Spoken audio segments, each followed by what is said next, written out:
La République populaire de Chine, plus connue sous le nom de Chine, est un pays développé d'Extrême-Orient. Cet État, qui est l'un des plus grands pays d'Asie, compte 1,4 milliard d'habitants en proportion directe de sa superficie. Cette surpopulation présente bien sûr des avantages pour la Chine, mais elle a aussi des effets négatifs.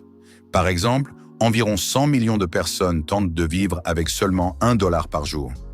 La surpopulation réduit non seulement les possibilités d'emploi, mais elle a également une incidence négative sur les revenus des employés. La Chine est également le pays d'origine de la pandémie de Covid-19, qui dure depuis plus de 2 ans. Cette épidémie, qui trouve son origine dans les marchés d'animaux de ce pays, n'a toujours pas été éradiquée malgré toutes les précautions prises et, de plus, elle continue de dériver avec différentes variantes. Des milliers de personnes de presque tous les pays du monde ont perdu la vie dans ce processus. Et il n'y a toujours pas de feuille de route claire sur la façon de mettre fin à l'épidémie. Les gens attrapent désormais le virus comme on attrape la grippe et les mesures restrictives se relâchent de jour en jour. La bonne nouvelle, c'est que les gens survivent maintenant à cette pandémie sous une forme atténuée. Je pense qu'il sera impossible d'éviter le virus à un moment donné et que toute la société sera immunisée grâce à l'immunité collective.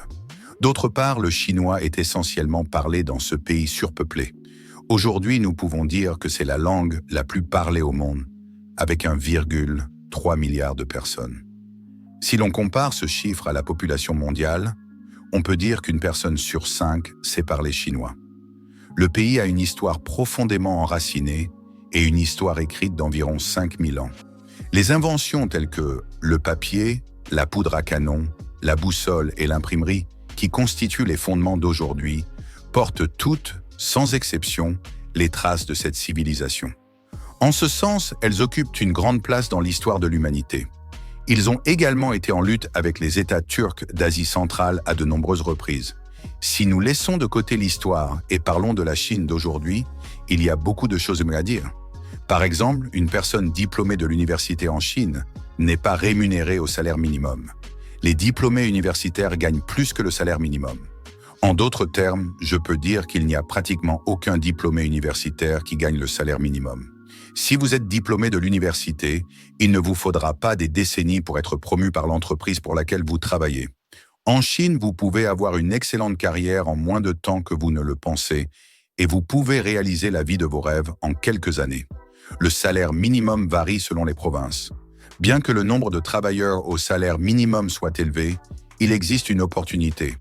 Par exemple, si vous êtes allé en Chine pour travailler dans une usine, ces usines couvrent vos frais de nourriture, vos frais d'hébergement et vos dépenses telles que l'Internet. En d'autres termes, même si la main-d'œuvre est bon marché, les travailleurs conservent ce qu'ils gagnent. En revanche, si vous avez l'intention de vous rendre en Chine à des fins éducatives, ce sera une très bonne décision. Le chinois est l'une des langues les plus difficiles au monde et, par conséquent, le nombre de personnes qui la connaissent est faible. Il faut beaucoup de temps pour l'apprendre et cela demande une attention particulière. Par conséquent, quel que soit l'endroit où vous vivez dans le monde, si vous connaissez le chinois, vous ne risquez pas de souffrir de la faim. La Chine, l'une des 3 plus grandes économies du monde, dispose d'un énorme réseau industriel et presque toutes les entreprises nationales travaillent avec des entreprises chinoises. Il y a donc un besoin de personnes parlant chinois pour assurer la communication entre les entreprises. Par ailleurs, permettez-moi de vous dire que les maisons en Chine sont plus petites que vous ne le pensez. Si vous vivez actuellement dans un appartement 1+1, ne vous plaignez pas que votre maison est trop petite. En effet, pour répondre aux besoins de 1,5 milliard de personnes en Chine, de petits appartements sont construits dans des immeubles de type gratte-ciel. Par exemple, les gens vivent dans des appartements de 30 à 35 mètres carrés. Les étudiants universitaires, en particulier, louent de minuscules appartements qui sont ultra petits pour nous. Le pire, c'est que les loyers de ces appartements capsules dans des villes comme Pékin et Shanghai représentent d'environ la moitié du salaire minimum. Cependant, comme les gens gagnent généralement plus que le salaire minimum, ceux qui vivent dans les grandes villes ne souffrent pas de difficultés financières. Dans les villes plus petites, en revanche, comme les gens gagnent beaucoup moins, la qualité de vie est nettement inférieure à celle des métropoles. Les inégalités de revenus sont très importantes en Chine et des millions de personnes vivent dans des bidonvilles, dans des zones pauvres. Malgré ce coût de la vie élevé, L'économie chinoise est l'une des superpuissances à la croissance la plus rapide au monde. De nombreuses marques géantes du monde entier établissent leurs usines dans ce pays et contribuent grandement à l'économie chinoise. Si un pays aussi peuplé ne pouvait pas se développer et restait en retrait, ce serait un véritable désastre pour sa population. D'accord, la main-d'œuvre dense contribue grandement à l'économie du pays, mais ce n'est pas toujours de bon augure. Prenons l'exemple des transports. Bien que la Chine soit suffisamment développée en termes de transport, la population y est très nombreuse, de sorte qu'il est tout à fait possible d'assister à des bousculades dans les transports publics. Les gens se bousculent pour entrer et sortir des véhicules. Lorsque vous montez dans le métro ou le bus, je peux vous dire que vous arriverez généralement à destination debout. Dans un pays aussi peuplé et industrialisé, il n'est pas possible de parler d'air pur. Malheureusement, la qualité de l'air en Chine est très mauvaise. Si vous prévoyez d'y rester plusieurs années, vous verrez certainement les effets de la pollution de l'air sur votre santé au bout de 8 à 10 ans. Vous développerez probablement des infections des poumons et des voies respiratoires. Par ailleurs, contrairement à nous, les Chinois ne vivent généralement pas avec leur famille. Après avoir obtenu leur diplôme universitaire, au lieu de rester dans la région où se trouve leur famille, ils trouvent un emploi dans d'autres villes et vivent seuls. En outre, la vie dans ce pays est extrêmement rapide pour tout le monde. Presque tout le monde, hommes et femmes confondus, est en contact avec le monde extérieur et travaille. Comme presque tous les membres de la famille travaillent, personne ne doit préparer le petit déjeuner le matin. Sur le chemin du travail, les gens achètent des petits déjeuners prêts à consommer dans les magasins et chez les marchands ambulants. Comme le déjeuner est déjà pris au travail, ce n'est que le soir que l'on peut manger à la maison. En particulier, les personnes qui viennent de l'étranger et dont la langue maternelle est l'anglais satisfont entièrement leurs besoins en nourriture et en boissons à l'extérieur.